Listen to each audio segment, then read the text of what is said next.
My people, our soil speaks louder than their promises, says Ibrahim Traoré, his voice firm as the Sahel earth. We're not begging anymore.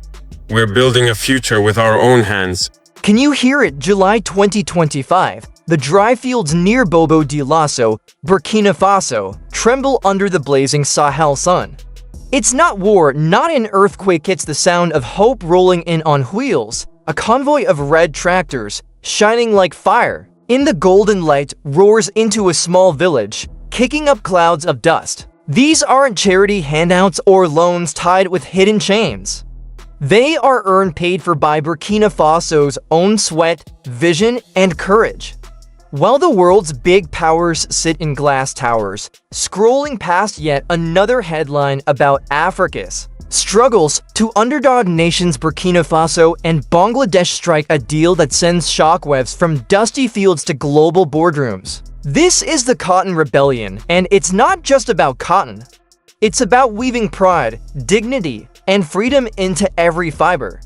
Picture the moment, a cotton field swaying golden beneath the burning sky, where leaders from 10 nations meet. No fancy suits, no air-conditioned halls, just calloused hands and hearts burning with determination. For decades, rich countries in Europe and America controlled the cotton game, buying Africa's raw materials for pennies and selling them back as overpriced clothes. But this deal is different. It's a revolution sealed with a handshake. Burkina Faso, Africa's cotton giant, agrees to sell its finest fibers directly to Bangladesh, a global textile powerhouse. No Western brokers, no complicated rules, just two nations declaring, "We are equals and we're done playing small." This isn't just trade, it's a declaration. A rebellion born in the soil, whispering, "We are enough." Why didn't the world see it coming? Because the world only notices Africa when it's burning, never when it's rising.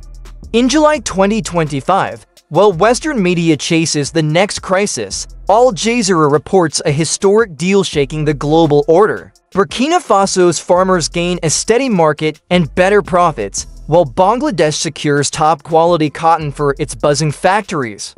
It's called a South-South partnership to nations from the global South, often ignored and underestimated, joining hands to build their own future. And this deal is bigger than money. It's about respect, pride, and proving that Africa and Asia can rewrite the rules together. So are you ready to dive into this story of courage and change? Take a seat. The rebellion has only just begun. And at the center of this earthquake is one man, Ibrahim Traoré, Burkina Faso's president. Just 37 years old in 2025, the youngest leader in the world. Some call him unpredictable, a firebrand shaking the old order, but to many, he is the face of Africa's rising roar. But to his people, he's unstoppable, a leader who speaks their language, not the cold jargon of foreign banks. Traoré seized power in 2022 after a military coup, vowing to break the chains of dependency that kept Burkina Faso on its knees. "We're not exporting raw hope anymore," he thundered in a speech, his voice rolling across dusty villages and crowded markets like a storm. "We're exporting value." Those words lit a fire in hearts that had waited too long for someone to believe in them. Traoré knows the soil like a farmer knows his field. He grew up watching cotton farmers toil under the relentless sun, only to sell their harvest for pennies to Western buyers. He saw how loans and aid kept the nation on a leash, always needing more, always owing more. That is not his vision. He dreams of a Burkina Faso that stands tall, using its cotton, its land, its people to build wealth and pride. The Bangladesh deal is his brainchild, a bold strike to cut out middlemen and prove to the world what Burkina Faso can do. Farmers now get tractors, training, and respect. Young people see a future at home, not in far-off cities. To many, Traoré is not just a president, he's a spark, igniting a movement that roars, "Africa is ready." Listen to the cheers in Ouagadougou, the capital. Traoré stands before the National Assembly, his voice steady but fierce. "Our hands are full. Our fields are blooming," he declares as lawmakers leap to their feet, clapping until their palms ache.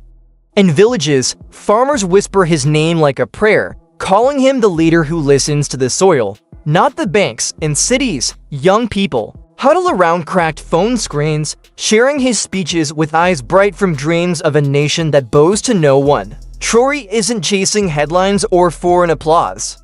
He's chasing a future where Africa sets its own price and writes its own story. But what does that look like on the ground? Picture old Madu, a farmer in Combri village, standing in his parched field, chewing a bitter kola nut. For decades, he's worked this land, his hands as rough as the earth, praying for rains that rarely come. His back is bent, his heart heavy from selling cotton at prices that barely fed his family. Then, one morning in July 2025, the ground rumbles. A convoy of trucks rolls in, kicking up red dust that dances in the sunlight. Young workers from the Ministry of Agriculture jump out, their uniforms stitched with a new symbol, a cotton stalk wrapped in Burkina Faso's flag. "Old father," one says warmly, "this land is now part of the cooperative. You're not alone anymore." Madu's heart skips. Could this be real? The trucks unload treasures, gleaming red tractors, solar-powered water pumps, crates of fertilizer, drip irrigation lines with instructions in Moor and French. No foreign logos, no Western sponsors, just Burkina Faso's own strength, paid for by its people. Madu's eyes fill with tears, not from sorrow, but disbelief. This isn't aid, it's not charity, it's independence rolling in on wheels of steel. The Cooperative Cotton Rebellion Unit Number 3 feels like a promise kept. It's more than tools, it's the land itself waking up, whispering, "We can do this ourselves."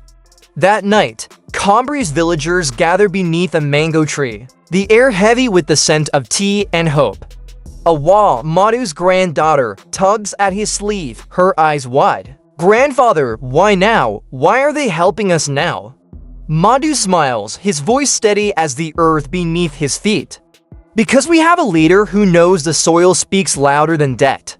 A radio crackles nearby, carrying Traoré's voice. From Ouagadougou, farmers shall trade with dignity or not at all. The words ripple through the crowd, lighting up faces young and old. From the Sal's dry plains to the lush south, Burkina Faso feels it, a spark of pride, a sense that they are part of something unstoppable. And this spark doesn't stop at the border. Let's cross the ocean to Bangladesh. In a textile factory outside Dhaka, the air hums with the rhythm of machines, spinning cotton into thread, a heartbeat of industry. Ila, a young weaver, pauses, her fingers dancing over the loom. "Did you hear?" She whispers to her friend Aisha, "The cotton's coming straight from Burkina Faso." Her supervisor nods, checking a tablet that shows a shipment from Ouagadougou to Chattogram port. No European brokers, no complicated contracts. Just bales of Burkina cotton packed with pride. The workers feel it to a connection to a faraway land, stitched into every thread. A shared dream of standing tall begins to take shape. Can you feel the energy buzzing inside that factory, charged with possibility?